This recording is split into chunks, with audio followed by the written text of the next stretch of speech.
매일 생리적 방출을 경험하면 어떤 일이 일어날까요? 40대 이상 한국 아저씨라면 한 번쯤 궁금해 하셨을 텐데, 솔직히 말하기 부끄러운 주제죠. 하지만 오늘은 제가 5년차 남성 건강 전문의이자 유튜브 덧돌러 남성 건강 채널의 소피아 박사로서 과학적 근거와 한국 남성들의 실제 사연을 바탕으로 속 시원히 풀어드릴게요. 하루 한 번의 개인적인 친밀 행위가 정말 건강에 좋을까요? 아니면 과하면 독이 될까요? 결론부터 말하면 정답은 없습니다. 사람마다 다르거든요. 대신 오늘은 80% 과학, 20% 한국식 현실 조언으로 균형 있게 알려드릴 테니 끝까지 집중해 주세요. 먼저 왜 이 주제가 중요한지부터 짚고 넘어가죠. 2023년 대한빈뇨의학회 자료에 따르면 40대 이상 한국 남성 10명 중 7명이 전립선 건강을 걱정한다고 해요. 그런데 정작 병원 가는 건 꺼려하죠. 왜냐, 괜찮겠지 하면서 넘기다가 뒤늦게 후회하는 경우가 많거든요. 실제로 제 진료실에 오시는 50대 김 사장님은 박사님, 제가 매일 자기 자극을 해도 괜찮을까요? 라고 물으셨어요. 그분처럼 궁금해하는 분들 많으시죠?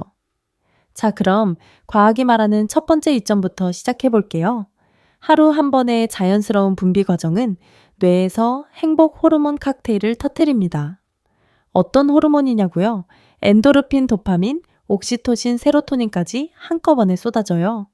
엔도르핀은 천연 진통제처럼 스트레스를 날려주고 도파민은 이 맛에 사는구나 라는 만족감을 줍니다. 옥시토신은 부부 사이의 끈끈함을 더해주고 세로토닌은 우울감을 쫓아내죠. 실제로 2021년 Journal of Sexual Medicine 연구에 따르면 규칙적인 생리적 과정은 코르티솔 수치를 30%까지 낮춘다고 해요. 한국 남성들은 직장 스트레스에 시달리다 보니 이 호르몬 효과가 특히 절실하죠. 두 번째 이점은 수면의 질 향상입니다. 방출 직후 찾아오는 깊은 졸음 경험해 보셨죠? 그건 프로락틴이라는 호르몬 때문이에요. 프로락틴은 뇌를 꿀잠 모드로 전환시켜줍니다. 옥시토신과 엔도르핀이 함께 작용하면 불면증으로 고생하시는 분들도 20분 만에 잠들 수 있어요.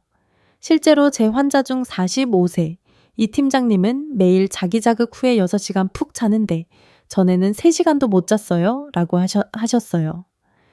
세 번째는 혈관 건강입니다. 생식계가 활성화되면 심박수가 올라가고 혈관이 확장돼야지요. 이를 남성샘 혈류 운동이라고 부를게요. 하루 10분가량의 가벼운 유산소 효과라고 생각하시면 됩니다.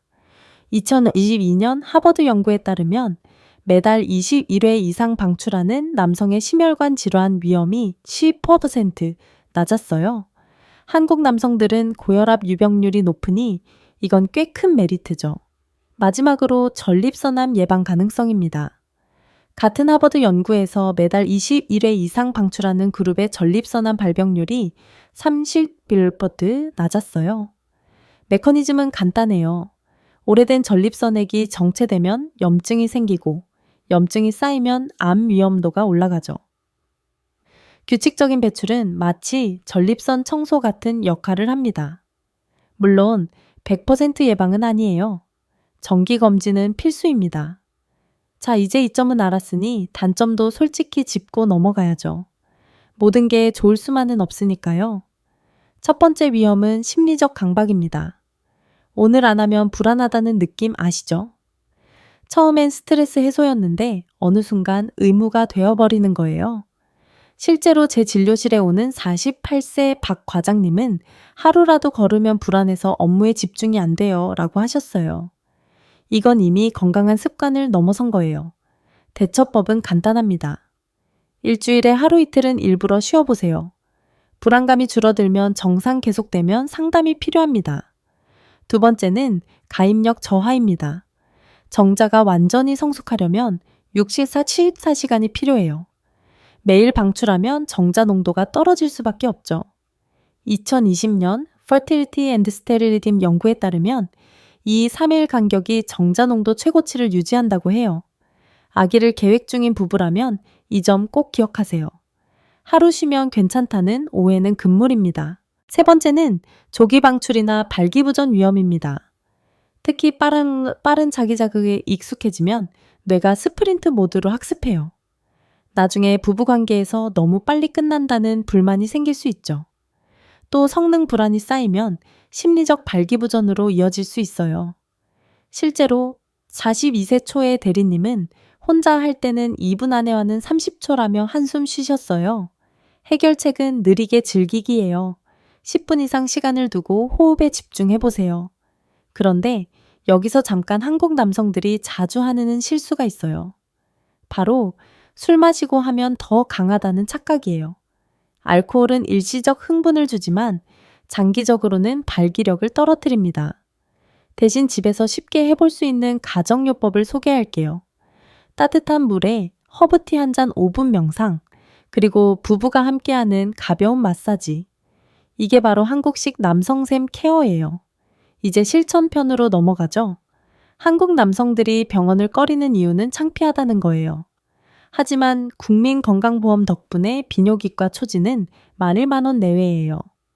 40대부터는 PSA 수치 체크만 해도 전립선암 조기 발견율이 90% 이상입니다. 괜찮겠지 하다가 60대에 후회하지 마세요. 집에서 할 수 있는 생활 습관도 알려드릴게요. 첫째, 김치에 든 유산균은 전립선 염증을 줄여줍니다. 하루 한 끼 김치찌개만 먹어도 좋아요.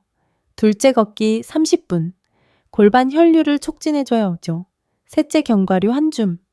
아연이 정자 건강에 필수거든요. 넷째, 금연. 담배 한 개비가 정자 DNA를 25% 손상시킨다고는 해요. 마지막으로 부부관계의 행복을 말씀드릴게요. 한국 남성들은 내가 해야 한다는 책임감에 시달리죠. 하지만 진짜 중요한 건 함께 즐기는 시간이에요. 53세 정 사장님은 아내와 10분 포옹만 해도 전보다 만족스러워요 라고 하셨어요. 성관계가 아니어도 스킨십은 옥시토신을 분비합니다. 자, 정리해 볼게요. 하루 한 번의 개인적인 친밀 행위는 행복 호르몬 수면 혈관, 건강 전립선암 예방에 도움을 줄 수 있어요. 하지만 강박가입력 저하 성기능 문제로 이어질 수도 있죠. 핵심은 내 몸의 신호 듣기예요. 불안하거나 피곤하면 쉬고 즐겁다면 괜찮아요. 마지막으로 강력한 행동 촉구 드립니다. 지금 바로 달력에 다음 달 비뇨기과 예약 적으세요. 국민건강보험으로 저렴하게 PSA 검사 받을 수 있어요. 그리고 댓글에 오늘부터 실천합니다 라고 써주세요. 구독과 알림 설정도 잊지 마시고요. 여러분의 남성 건강 제가 끝까지 책임질게요. 덧덜 남성 건강 소피아 박사였습니다. 다음 영상에서 또 만나요.